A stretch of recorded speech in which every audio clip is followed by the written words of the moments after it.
Assalamualaikum warahmatullahi wabarakatuh. Selamat siang kepada Ibu dan teman-teman semua. Semoga pada kesempatan kali ini kita semua diberi kesehatan oleh Allah Subhanahu wa Ta'ala sehingga dapat menjalankan perkuliahan pada hari ini. Perkenalkan, kami dari kelompok 3 yang beranggotakan 4 orang, yaitu Anissa Desri Rahmah, BP 19 10 53 10 17, Riosca Dehanzana, BP 19 10 53 10 19, Melsi Oktaviana, BP 19 10 53 10 20, dan saya sendiri Rani Sartika, BP 19 10 53 10 25. Pada kesempatan kali ini, kami akan menyampaikan lanjutan materi dari bab 5, yaitu konsolidasi anak yang dimiliki sebagian, yang diakuisisi lebih dari nilai buku. Untuk materi lanjutan, yang pertama dibahas yaitu perlakuan penghasilan komprehensif lainnya. Yang pertama yaitu mengenai modifikasi kertas kerja konsolidasi. Apabila induk atau anak perusahaan mencatat pendapatan komprehensif lain, kertas kerja konsolidasi umumnya memasukkan bagian tambahan untuk pendapatan komprehensif lain. Format yang digunakan yaitu meletakkan pada bagian bawah kertas kerja. Untuk mengilustrasikan apabila anak perusahaan melaporkan pendapatan komprehensif lain yaitu asumsi selama tahun 20-2 Special Food membeli investasi yang tersedia untuk dijual seharga 20 juta rupiah. Pada tanggal 31 Desember 20-2 nilai wajar meningkat menjadi 30 juta rupiah. Jadi, ayat jurnal penyesuaian yang dicatat oleh anak perusahaan yaitu di debit terdapat akun investasi pada sekuritas tersedia untuk dijual, yaitu 10 juta rupiah. Di kredit terdapat akun keuntungan investasi belum direalisasi, yaitu sebanyak 10 juta rupiah.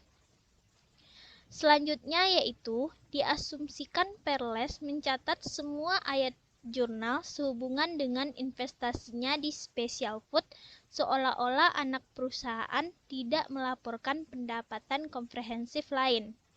Selain itu, pada tanggal 31 Desember 20-2, Perles secara terpisah mengakui bagian proporsionalnya atas keuntungan belum direalisasi anak perusahaan dari peningkatan nilai wajar sekuritas tersedia untuk dijual. Jadi, ayat jurnal penyesuaian yang dicatat oleh induk perusahaan yaitu pada akun debit terdapat investasi pada saham Special Food sebanyak 8 juta dan pada akun kredit terdapat laba komprehensif lainnya dari Special Food sebanyak 8 juta rupiah. Baiklah, untuk pembahasan materi selanjutnya akan dilanjutkan oleh rekan saya yaitu Anissa Desri Rahma. Kepada Anissa, disilakan.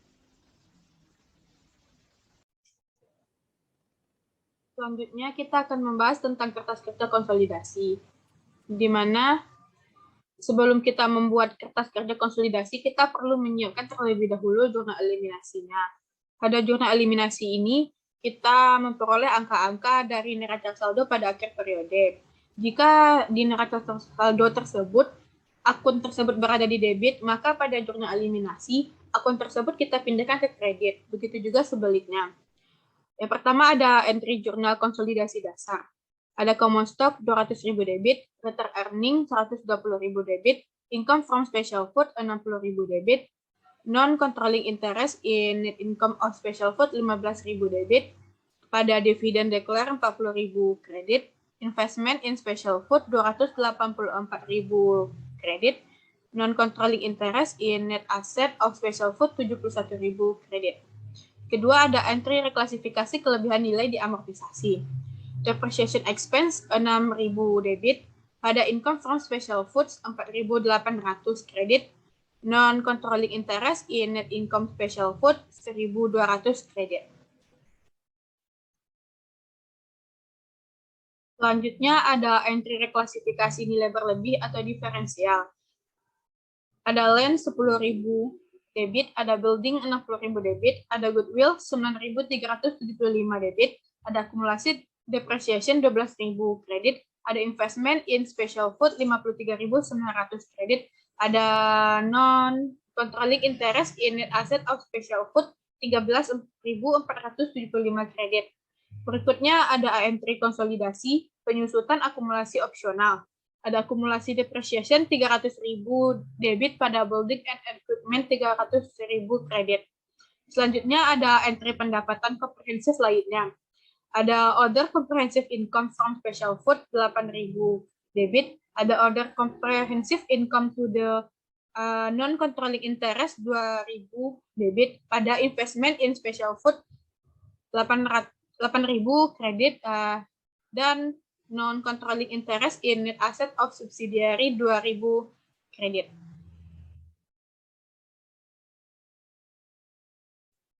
Setelah membuat dan menyiapkan jumlah eliminasi, selanjutnya kita membuat kertas kerja konsolidasi. Di mana dalam membuat kertas kerja ini, kita dapat memulainya dengan menyiapkan laporan laba rugi, laporan perubahan modal, dan balance sheet atau neraca saldo. Pada income statement, kita masukkan semua akun-akun yang berada di laporan laba rugi tersebut, baik itu bagian debit maupun bagian kredit. Di mana sales nantinya akan dikurangi dengan bagian debit seperti COGS, depreciation expense, order expense, impairment loss, dan ditambah dengan income from special foods, yaitu pendapatan dari perusahaan anak, yang nantinya akan mendapatkan hasil laba bersih konsolidasi sebesar 215.200. Pada laporan perubahan ekuitas, kita masukkan beginning balance-nya. Pada awal periode ditambahkan dengan laba bersih yang telah kita cari sebelumnya, yaitu 215.200, dan dikurangi dengan dividen yang diumumkan, yaitu sebesar 60.000. Maka kita akan mendapatkan ending balance-nya sebesar 563.900.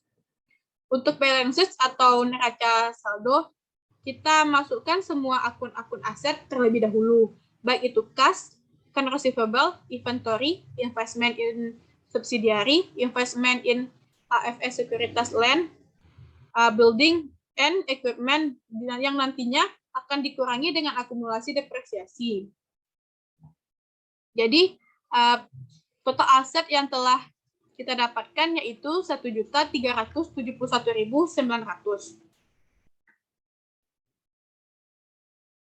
Ada liability juga seperti itu.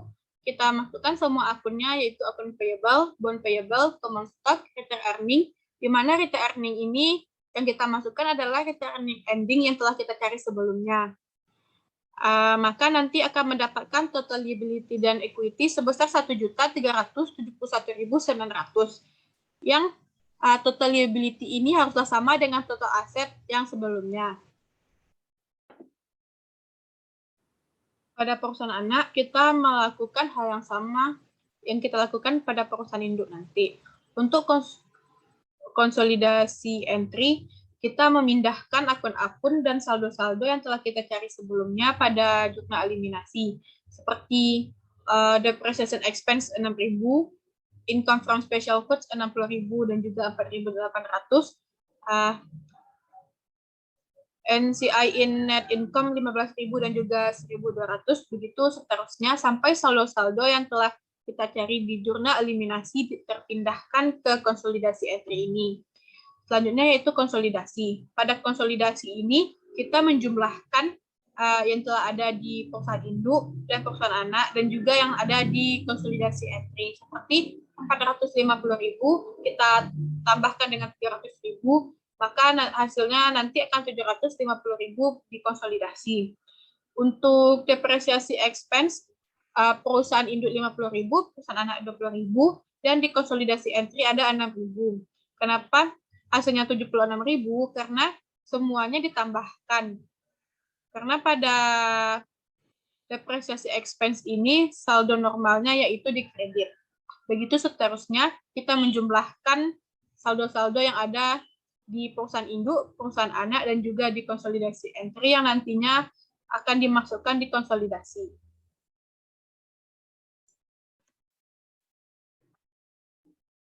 Baiklah, selanjutnya saya akan menjelaskan terkait dengan prosedur konsolidasi. Di sini kita dapat lihat bahwasanya ayat jurnal konsolidasi normal bisa dilihat dalam kertas kerja konsolidasi pada figur 56 yang telah tersaji di atas.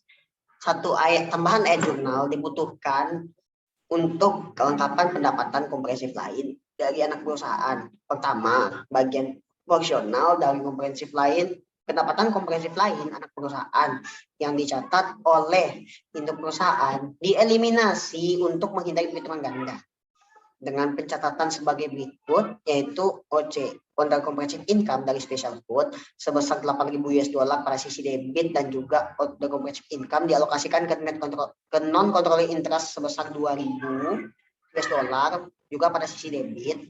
Kemudian pada sisi kredit kita mendapati e-journal yang berbunyi investment in Special Food sebesar 8.000 US dollar dan juga net non controlling interest di NA subsidiary sebesar 2.000 US dollar.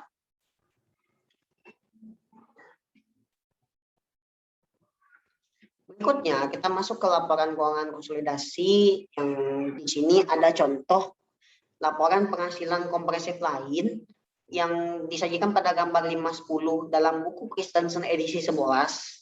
Kita bisa perhatikan bahwa penghasilan komprehensif lain konsolidasian mencakup pada keuntungan penuh yang belum direalisasi sebesar 10.000 US dollar, bagian kepentingan non pengendali yang meliputi comprehensive income atribut to non controlling interest sebesar 15.800 dan juga income to non controlling interest sebesar 13.800 US dollar. Dari sini kita dapat melihat bahwasannya dalam consolidated income statement itu income to non controlling interest mengurangi consolidated net income yang awalnya sebesar 229.000 dikurangi 13.800 menjadi 215.200 untuk income to controlling interest. Berikutnya kita bisa lihat dari consolidated statement of comprehensive income. Nah, di sini kita bisa lihat bahwasanya consolidated net income pada awal sebesar 229.000 ditambah dengan ada comprehensive income yang terdiri dari unrealized gain on investment sebesar 10.000 dengan total consolidated comprehensive income sebesar 239.000 yang kemudian dikurangi lagi dengan comprehensive income attribute to non-controlling interest sebesar 15.800 yang menghasilkan jumlah sebesar 223.200 untuk comprehensive income attribute to controlling interest. Nah, kemudian di sini kita masuk ke dalam consolidated statement of financial position atau laporan posisi keuangan konsolidasi.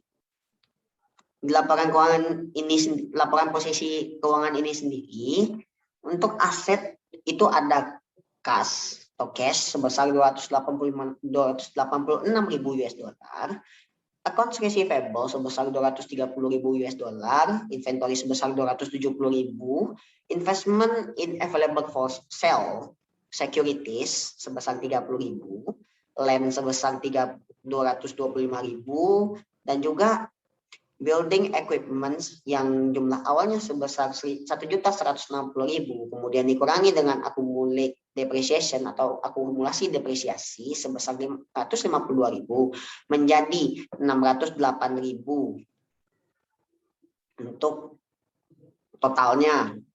Kemudian ditambahkan dengan goodwill sebesar 9.375 US dollar yang menghasilkan jumlah aset sebesar 1.658.375 dolar.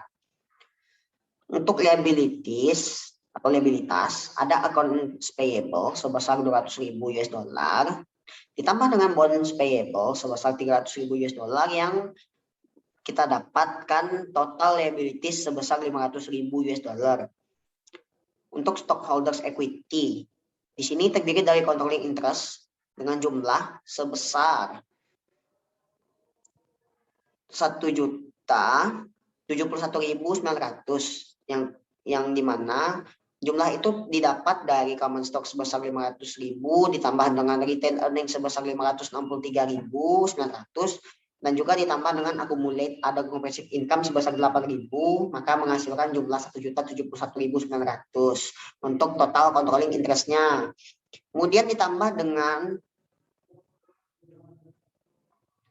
non-controlling interest sebesar 86.475, nah, menghasilkan total stockholders equity sebesar 1.158.375, yang dimana jika dijumlahkan liabilities dan equity-nya, maka didapat total liabilities dan stockholders equity sebesar 1.658.375, yang menandakan jumlah aset sama dengan liabilitas dan ekuitas itu seimbang.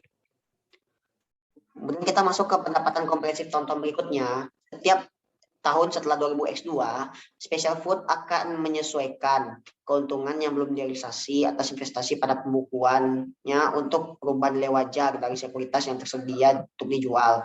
Misalnya jika investasi dari Special Food meningkat nilainya dengan tambahan $5.000 selama tahun 2000X3, Special Food akan meningkatkan jumlah tercatat investasinya dalam sekuritas sebesar $5.000 dan mengakui sebagai elemen dari pendapatan komprehensif lain untuk tahun 2000X3 sebagai keuntungan yang belum direalisasi sebesar $5.000. Berdasarkan pencatatan metode ekuitas, Fearless akan meningkatkan akun investasi dalam saham Special Foods dan mencatat bagiannya sebesar $4.000 dari $4.000 dari pendapatan komprehensif lain anak perusahaan. Jurnal konsolidasi pendapatan komprehensif lainnya mengalokasikan pendapatan komprehensif lain 2000X3 untuk kepentingan non-pengendali. Dengan ayat jurnal, ada komprehensif income dari Special Foods sebesar 4.000 ditambah dengan ada komprehensif income to the non-controlling interest sebesar 1.000 pada sisi debit. Di sisi kredit kita akan menemukan jurnal investment in Special Foods sebesar 4.000 dan juga net non-controlling interest in NA of subsidiary sebesar $1.000.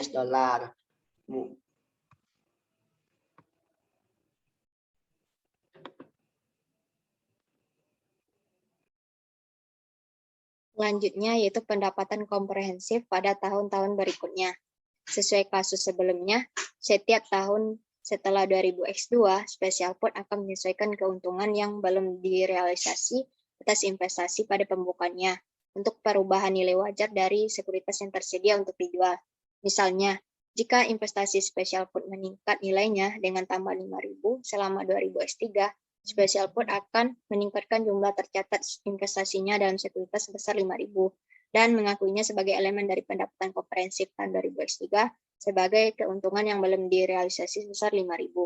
Berdasarkan pencatatan metode ekuitas, Fearless akan meningkatkan akun investasi dalam saham Special Food dan mencatat bagiannya sebesar 4.000 atau 80% dari pendapatan komprehensif lain anak perusahaan.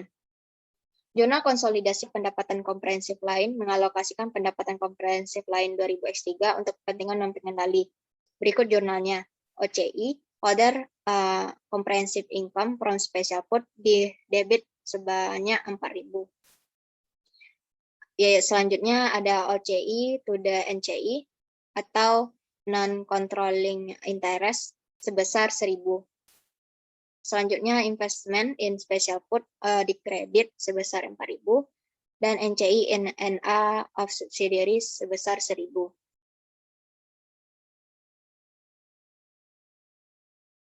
Sekian presentasi dari kelompok 3. Mohon maaf jika ada kesalahan. Saya Surya. Assalamualaikum warahmatullahi wabarakatuh.